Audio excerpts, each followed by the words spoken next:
Today's interview is with a very, very special guest who in the past 12 months has actually procured 100 plus listings. And she's done it all through sweat equity, marketing, and a whole bunch of hustle pillars that we're going to dive into today. Her name is Sandee Payne, and she's a rock star agent in Central Texas, Fort Hood area.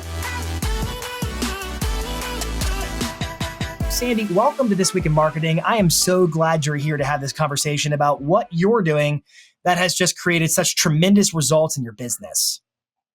Yeah, thank you for having me. It's always a pleasure. It's always a pleasure. So I know that like everybody's asking you like, Sandee, oh my goodness, what's really working in your marketing? Because I want to give the context to the viewer that you've done, and maybe you can give the context, that you've done about 100 listings in the past, call it 12 months. Can you just kind of give us a quick little snapshot of that? And then I'm going to parlay that specifically into the marketing that really got you there. Yes. So a little over 103, I think we're at 107 listings in the last calendar year. Really it was important for me to really focus on, it was doubling my business. Really, that's what I did that last year, was doubled my business. And so I had to really focus on what was I already doing? Yep. How could I improve upon that? And then what was it that I needed to add to kind of connect all the dots between all the lead gen pillars, all the social media, everything that I had going. I had to literally double down to make that a possibility. Now, it's an interesting phrase. You had to connect the dots. Can you elaborate more? Like, what is it? Because I think a lot of people can probably feel the sense of, well, I do this over here and that over here, but maybe it's not all integrated and connected in building the brand. Just tell us more about what you meant by that statement. Yeah. So I think, we hear all these different things. You have to be on Instagram, you have to be on Facebook, you have to be out in your community, do community videos, hold all these events. And I mean, if we really looked at the number of things that we had to do, there's probably, I'll say 20, 25 really good kind of lead gen focus pillars if we just narrow it down. And I think we tend to get tunnel vision, thinking that each one of those is a completely different avenue, needs to look different, needs to sound different, and needs to be kind of distributed different. But what I really was able to find out is, okay, how do I tap into all of those opportunities? But how can I do it, and how can I streamline it? Where if I'm making a campaign, so to speak, for geofarming, and it is about homeowner maintenance, for example, it's an in-between one. It's not like, want to know the value of your home, click the QR code and all that, but kind of an in-between homeowner maintenance. That's something that's really broad, and it covers a lot of people who maybe aren't thinking of buying and selling, but just shows me as an expert in the area on, best improvements in your kitchen that bring the most value, or just things like that. But it's great for geofarming. It's good for all kinds of social media posts because people want to know. People love DIY. They love design and updates. And so it's just giving them a little piece of that. It's good for absentee owners to know what things are happening, or maybe things they can consider in their properties to bring value when they're ready to sell. So really it's how can I take these 25 lanes and kind of squeeze them together and make the effort and the design and the marketing and the creation of what I'm making, how can I get it where I can kind of spread it across all those channels, but maybe 1/5 of the workload? See, I got to definitely want to unpack that a lot more throughout our conversation today, because I think what you're saying is fundamental to a lot of agents. I would agree. There's you could run this play or that play or this play. There's 25 different ways, and we're making that number up, but I think you're with me. There's a finite number of ways to generate business for all intents and purposes. Everybody does it in their own unique way, and things do change. But I think when you find a way to integrate this and this and this, and you bring it together, it actually creates more of 4 strands of rope where they're not only in concert, more reinforcing your brand in your local marketplace, but it's also a streamlining on your time and energy. How do you find an overlap between those things so you can, cross off more than one thing with half the effort or whatever it is, like 1/5 of the effort, like you said, right?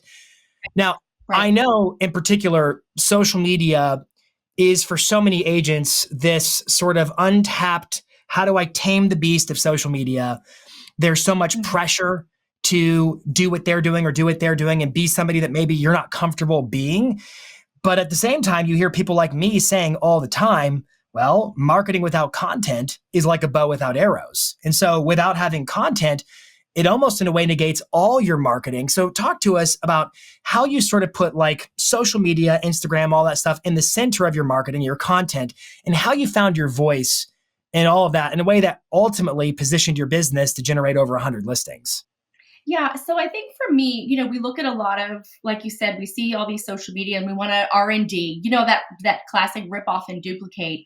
But Yeah. I like to look at it as be use that for inspiration, not for replication. Like if you see someone with a cool topic, like you don't have to do it exactly the way they do, stand the way they do, use the same bubbles that they use, but use it for inspiration to speak your voice. And that way, if people do comment, people are going to start commenting. They're going to start asking questions on your social media. And, you better be able to answer them and sound like the topic that you're having. We see a lot of stats. We hear a lot of data, especially now with like interest rates Yeah. on a national level. It's great to speak the data, but then say, let me break that down. Let me tell you what that means for you here in Bell County or you here in Fort Hood. This is what it looks like in our market. Because I think sometimes it's a little overwhelming. I don't know all the data. I wouldn't comfortably be able to speak on every single mortgage rate flow in the year. But what I do know is that mortgage rates are going up. And what does that mean? And how do we strategize that for our buyers and our sellers? And speak it through words that I know I can repeat again.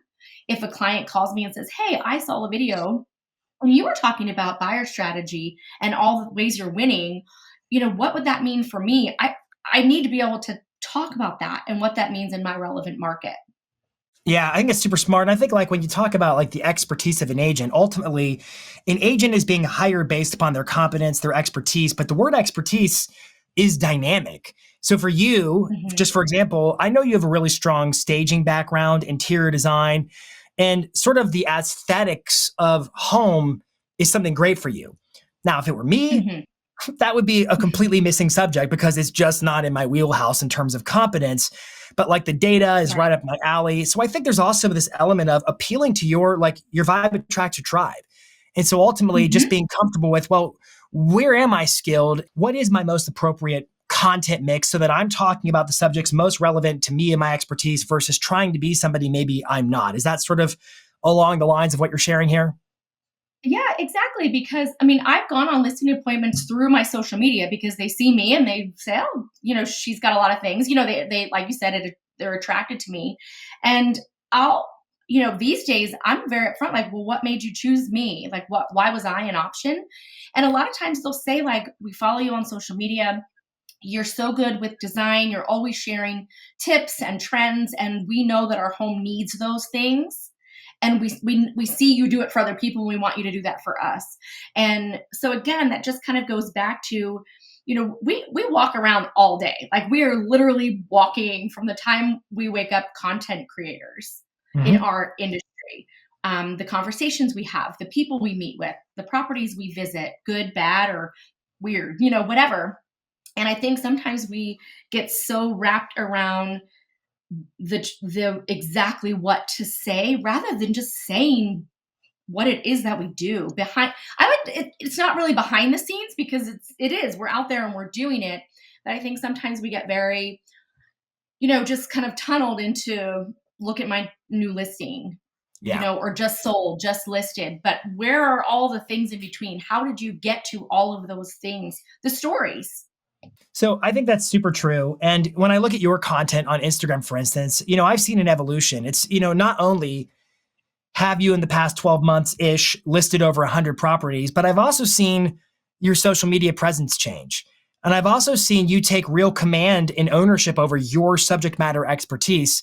And so I guess my big takeaway from what you're saying right now is it's so easy to rely upon this notion of rip off and duplicate as a crutch that would prevent you from going after and creating your own voice, finding your own voice. And ultimately, I think that stems from insecurity. Like at the end of the day, your vibe does attract your tribe. And so I think there's this sort of underlying sense of, well, I have to do what everybody else does because I saw it work for them. And what I do on my own, I don't have any proof that's going to work. But the reality is, once you start talking on social and your videos in the same way and capturing the same stuff you talk about in the field with buyers, with sellers in the marketplace, it's going to naturally attract more of that kind of business, right? Right. And I think it makes you more able to be that authentic person. Like just trying to, when you were talking earlier about merging everything, all my long form video, I write it out in a script. I want it to be my voice. Sometimes I do find tips or tricks on the internet, but of course you rewrite it. You do it how it would sound as if you were talking to someone at their kitchen table. And you take that long form video, you can turn it into a blog. Since you're talking about what you know, you go around, you take pictures of what it is you're talking about. Now you've got a blog. If you do it in little chunks, like little tidbits of information, now you have all your little short forms and you just remember to take cover photos. Like I can sit down and do one content piece, so to speak, and it creates postcards, it creates mailers, it creates door knocking pieces, like all in one little sit down session of one topic. How did you get to the point of realizing that? Because I think like this is something I want to talk about with you today is how do you get, I call it content mileage. If you're going to put the effort into making a piece of content, for instance, a long form video like you shared a second ago, how do I maximize the mileage, get more use and efficiency out of that one piece of content? But what I see all the time is I see agents who are hardly keeping up with the demands of these algorithms and social media, and they're on to the next thing. And I think they're maybe prematurely walking away from their most recent post that could have become, like you said, a blog. It could have become an ad strategy. It could have become part of a nurture sequence. It could have become a part of a lot of different things. How did you get to the point of realizing like, hey, wait a minute, slow down. It's not always about making more content. It's about sucking the life out of every ounce of this content and putting it everywhere. How did you get there? Yeah, well, I think one, I looked at my time. We're always supposed to know how much are we worth an hour, and in our business, some of us are worth a lot of money in an hour.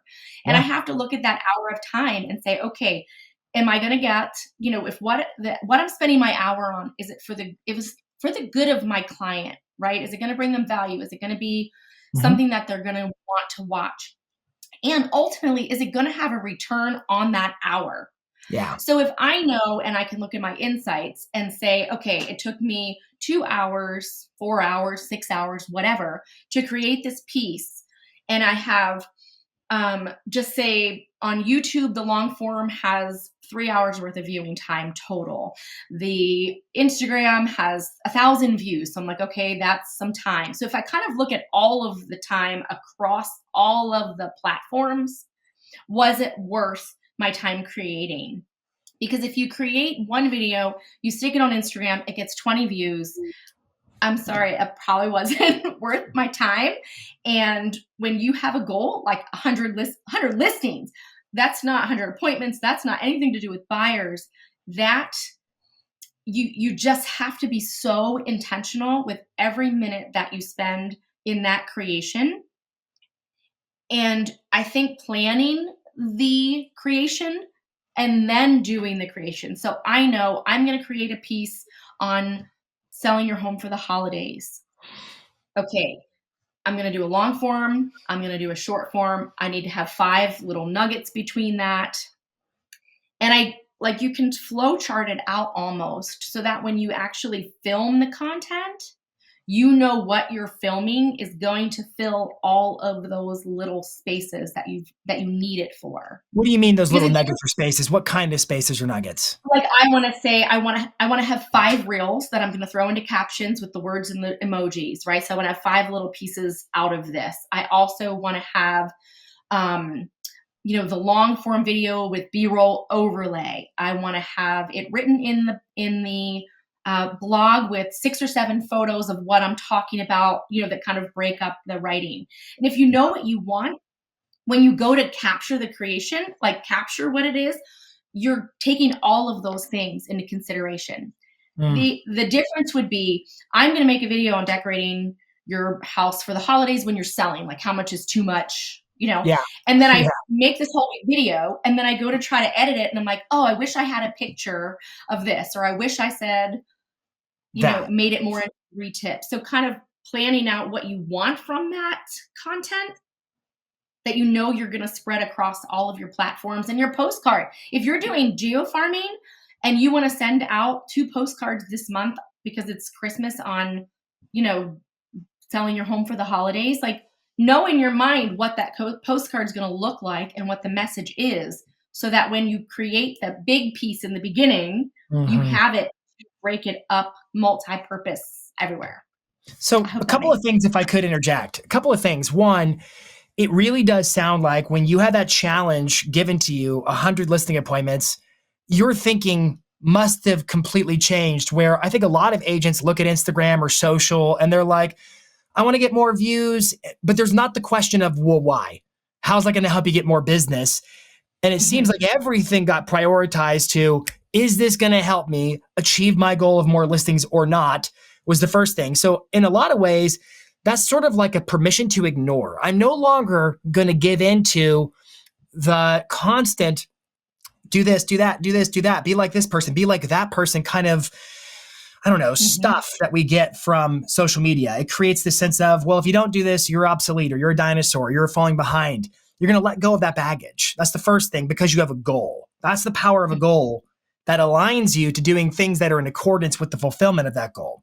The second thing that stood out to me was, now that you've been liberated from social media's influence over you and controlling of you, you can start to think objectively and say like, okay, well, I'm going to create my content in a laboratory and I'm going to make a topic about X. What are all the different ways that X could be communicated? Postcards, emails, blogs, ads, this many reels, stories. And then all of a sudden you're like, well, okay, now my time is being multiplied exponentially, because I'm not spending an hour creating one video. I'm spending an hour creating 30 pieces of content. And that scales way better, right? Right. What would you say to an agent right now who's like, okay, I'm feeling like I'm on the hamster wheel of social media right now. I'm trying to sell houses, I'm trying to make videos, I'm trying to be a good agent on social and market myself. Where do I begin to get myself streamlined and operationalized with my content creation across my marketing? My suggestion would be like, just pick the one thing that you deal with all the time. Like if you're big on Instagram, like forget about Google My Business. And like, if you're just not on that platform, don't get overwhelmed by it. Like stick with what you know and where you're comfortable. And if Instagram is where it is, create content for Instagram. Just go all in on it. And eventually you'll find, wow, that piece I could probably use. Like your brain will eventually help you realize that you can start to multi-purpose it. I think when we feel like we have to make a reel for Facebook, make a TikTok, make an Instagram reel, make it, like we wind up feeling like, well, how am I going to get any other work done? I see what you mean now about connecting the dots that you said earlier in this conversation, where it's like, oh, I'm just going to focus on Instagram. I'm freeing myself up to be focused on Instagram. But then you're also, I'm assuming, sending postcards to your farm. And you're like, you know what? Why am I doing two things when I could do one thing that can feed both? Correct? Yes. Correct. Okay. So anytime I take a video, I make sure that I have like 4 or 5 cover photos, like, you know, here and like these, you know, all these little things, so that I'm like, okay, I'm in the same place in the same outfit. I'm going to use these somehow. And you can have yourself there with this cute picture on a postcard. This is, want to know what I'm thinking about mortgage rates, or you can really start to multi-purpose, but I think it's wrapping around that time block, and that time block is scheduled. I mean, that's something we haven't talked about yet, is having a time block of scheduling solely specifically for that content creation. I think I call it squirrely. You know, you think you're going to do one thing, your phone rings, next thing you know, you're at an inspection. Like, what happened? what just happened? I was supposed to be making video, right? And I am very intentional with my time, and I batch everything on Wednesdays. So Wednesday is my media day. I don't schedule anything else with any clients. I don't show houses. I don't go on listing appointments. Wednesday. And I start at 9:00 in the morning, and I have an entire list of everything that I'm going to film. I bring changes of clothes, changes of earrings. You know, I'm constantly changing, but I have a plan. I have a whole plan. I don't just wing it. I don't just show up one day and be like, oh, I need to make a video today and expect it to actually turn into anything useful or valuable. It's that planning way ahead that helps me stay on that task, knowing what's coming up, knowing what I have to have written, knowing the script, making sure it's in the teleprompter, like all the things that's already ready to go. So Wednesday is just bringing it alive. And then it's all done for the following week. Do you have another day or a set schedule for when you actually start to devise, well, what are those scripts, and doing all the pre-work that precedes actually filming the videos? Yes. So beginning of the year, I create a content calendar that pretty much is the entire year. Yeah. I'll say it covers probably about 70% of the content for my year, because there are going to be trending things and things that are going to come new that you want to add in. But the evergreen, we'll call it that content. Tips about homeowner maintenance, like those don't change. So you can plan those out. So at the beginning of the year, I sit down and I just say, okay, what are my topics? What are my direction of, am I going to do a sit down with Sandee? If I'm going to do sit down with Sandee, am I going to do it every week? And what's going to be the frame of reference of the topic? And if I'm going to do it every week, that's 52 topics. I write out all 52 topics at the beginning of the year. So I'm never chasing, like, what am I going to talk about today?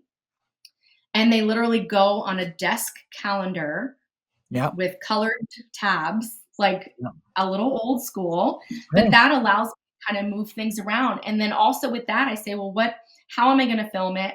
What color is it going to be? What font am I going to use? Like, it's a game plan. I just plan for every one of them. And then I know that consistency just stays consistent, because I think the brand and the look, if you're constantly trying to do something new, you lose that recognizable. It's frequency, it's familiarity. So the point of marketing is to be remembered. And so if you're constantly changing the thing people are remembering, then nothing's being remembered. Right. I like to use the example. If Nike decided they were tired of their swoosh and the Just Do It, and they decided to turn the swoosh around and say, do it, all of a sudden, we would all be like, that's not Nike. That's not the Nike we know. That's not the Nike that we're branded to recognize. All we have to see is that swoosh and we know it's them. 100%. So it's good stuff. Yeah. And so I just pick the whole year. The little fun in between trending stuff is where I can experiment with new things that work. But getting that familiar piece where people come to expect to know this is what I'm going to get from her, I think is really key. Yeah. And I think whether you plan it out a year in advance or at the month in advance, having a process where you get ahead of schedule is what really matters. Otherwise, you're going to feel that pressure. Like, I have a weekly quota. I know that I've got to output a certain number of video topics, a certain number of outlines, a certain number of things that are going to support my content. So when the day comes to actually shoot my content, I've already got all that pre-work done. Whatever works for you. It's about getting ahead of schedule. And I think what stops a lot of agents from getting ahead of schedule is, well, they're constantly trying to do what everybody else is doing versus what you did, which was committing to what I'm doing. This is my plan. This is what I'm building. And you know why? Because all I want is 100 listings. And so all that other stuff that's minutia and unimportant flies out the window, because I'm here to attract sellers. Now, I'm curious, just one more question for you today. How is your marketing influencing sellers' point of view and sellers' decision? How is all that marketing actually attracting business? Yeah. So I think the biggest piece of that is that when the market shifts and everybody kind of goes away, we're in it right now. It's quiet. It's, our incomes are affected. And I think we all start to pull back. We stop marketing. We stop getting in front of people. I think for me, just continuing this cadence, knowing that this is just a little bump in the road and I'm going to keep going when others are kind of stopping, shows people that, one, I keep going, and two, well, she must not be affected by the market. She must be doing really great, because I still see her doing all the things she did before when things were great, and where everyone else kind of pulled back. And I think it just speaks volume for just my business itself, I'm not thinking of things, this is my goal for the year, right? And I'm thinking of like, this is my goal for my career. Like, Yeah. I'm not stopping. I'm not going to stop today because the market's a little slower. What can I do with that time? What can I dig into? What can I make better? What app can I invest in that's going to make even better use of my time? Like Captions app. That thing is like, wow, so fast, so Yeah. quick. And then really the other thing I had to do was say, like, what am I paying for and what am I jumping into that I'm not even using? Like, are there a few things that I can get really good at and proficient with my time? Because it is me who's doing this. I just hired a virtual assistant to help with the long form editing because that is the most time consuming. So I do have that now where I can put all the raw and he kind of sends it back to me in all the little pieces, which has been a huge amount of time save and very Sure. affordable, to do that. And I think it's just really what works for me. I love the creative piece. Like I'm good there. Like, I love that. I'm not afraid to get in the camera. I'm not afraid to be real. I've cried on camera. I've done all those things and I don't have that inhibition anymore because I find out like when I am just who I am, it's easier. I don't stumble because I'm not trying to say things that don't normally come out of my mouth. Right. Right. Right. Yeah. And when I'm around people, like, I hear people are starting to recognize me. People stop me. I have a Mini Cooper that I drive around that's completely branded out. It's a bit obnoxious. I get like pictures of myself driving randomly in Messenger. Like, I was behind you. I saw you in the parking lot, and it's kind of creepy, but it says to me like, it's working. This is all working. People are starting to recognize it, and staying with that cadence and that consistency is the only way you're going to stay in front of them. So when they need you, you're there. And it seems like you made a comment earlier, I believe, about, a lot of agents, it's just listed, just sold, that kind of a thing. When I look at your profile on Instagram, I see a lot of what I would call knowledge broker content. It's you doing you, it's you sharing your point of view and expertise, but I do still see you promoting listings. And I am intrigued in terms of, well, how do you approach making it also about your clients and sellers and inviting them into your marketing mix with you, where they say, I want to work with an agent like Sandee? Or is it all about they're just attracted to your brand and they just want to work with you because of who you are? Help me understand, like, what's that balance as an agent between promoting and marketing listings and then being the knowledge broker, being myself, building my personal brand that attracts listings? I want to understand that more clearly. Yeah. So I think, every market is inundated with realtors, and we have, signs all over. I mean, if you ask anybody, like, who are the top 3 realtors in your town, just any stranger on the street, right? They're probably all going to say the same 3 people. And it's the ones that have the billboard, the ones that have been around for 30 years. It's just kind of the names that roll off. And, for now, they're those names for now. But at the end of the day, I look at that competition and I look for them on social media. I look for them and be like, who is it? Who's even going to show up at their house? Yeah. Like, who are they hiring? Are they hiring just a billboard sign? Like, who is that person? And are they going to love them? And so for me, I try to just be like, look, I am the person at your door. Like, when I get to someone's door, it's like, I'm so glad we finally met in person. It's not, hi, let's sit at your kitchen table. Like, we've already done all that, or at least they feel like they've already done all that. Right. Yeah. And there are things that I don't even have to tell people. And I'm like, we're going to talk about marketing. Oh, we don't need to talk about that. I see all your marketing. I love it. I'm like, okay. So I think the process and the services and just being very, just transparent. There's no secret to what I do. I am not afraid that another agent is going to see what I do in my listing presentation and that they're going to copy it. And I hope that I'm up against them when they're trying to give someone my listing presentation. Yeah. You know what I mean? So I lost that fear. Well, and I think at the end of the day, it's like, okay, your brand as an agent is your voice, your mind, your heart, your face. It's you. and nobody Mhm. does you better than you. And I think that's my big takeaway in our conversation today. We talked about some tactical stuff. My big takeaway is Mhm. you let go of the dogma about who you were supposed to be on social, and you said, screw all that. I don't care about any of that. I care about achieving my goal, and social is a means to an end. That's it. And then you said, I'm not Mhm. going to worry about trying to be like this person or that person or do that little trend over there. I'm going to just make content that's true to me. I don't want to be worried about saying the wrong thing that I wouldn't normally say. So I'll just say what I would normally say and be myself. And Right. all doing that on the basis of, I believe that there's a marketplace that demands an agent like me. And the answer was, Yes. how many listings did you take over the past, call it 12 months? That was 103 when I actually had the actual year, 10-month start date was 103. That is, so it was in 10 months you did it. Mhm. That is flipping amazing. Sandee, thank you so much for coming on This Week in Marketing. I'd love to hear what everybody thinks. Like, what are your comments? What are your top takeaways? Let us know in the comments, and let's get a good brainstorm going on. Sandee, you're the best. Super grateful for everything today.